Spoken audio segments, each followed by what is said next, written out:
I spoke with Dr. Lola Chambless, who graduated from Vanderbilt Medical School, top medical school, and became a neurosurgeon herself, has a family and a career. I wanted to know more about her experience, and I asked her, is the Meredith Grey effect real? When you got into the field of medicine and decided to pursue the residency of surgery and then neurosurgery, were there many female neurosurgeons who you were training under?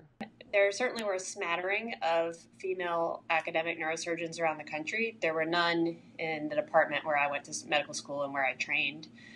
There was one resident that was female a couple of years ahead of me, and she was the third to ever train in my department.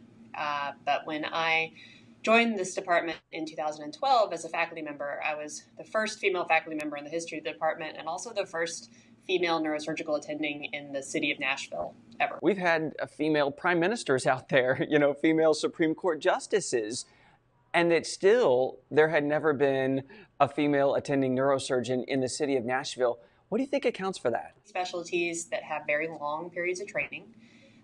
They tend to be specialties that involve a lot of long hours, even once you're in practice. So a lot of combinations of emergency care and elective care.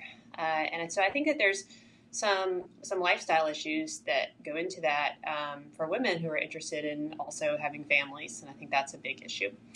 And then I think there's a longstanding tradition, unfortunately, in some of these fields of being really male-dominated, and it's really hard to break in, and it takes a certain type of personality to say that you're going to go and be the only person that looks like you doing what you do. What attracted you to not only medicine, but to something like neurosurgery, which is notoriously difficult? I found neurosurgery particularly meaningful because of the fact that for many of our cases, many of our patients, we meet them on the worst day of their lives. And we are routinely taking care of people in absolutely dire circumstances. It's an enormous privilege to have that opportunity to take care of people every day who are experiencing the most terrifying thing that they may ever go through. Yeah.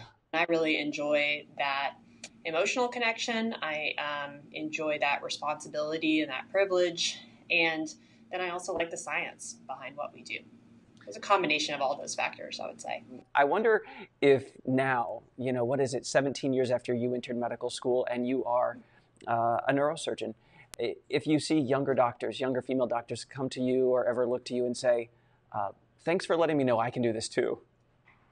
Definitely. I think the struggle that I personally still realized over the last few years is that I really enjoy the way that my family and career balance each other. But what works really well for me might not be what will work really well for every woman.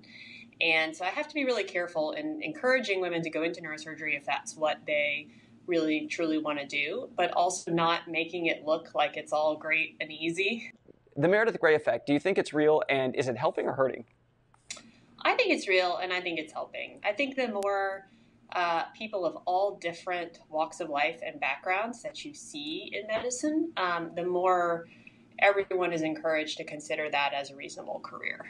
So that goes for women, but it also goes for minorities and other people that come from underrepresented backgrounds in medicine.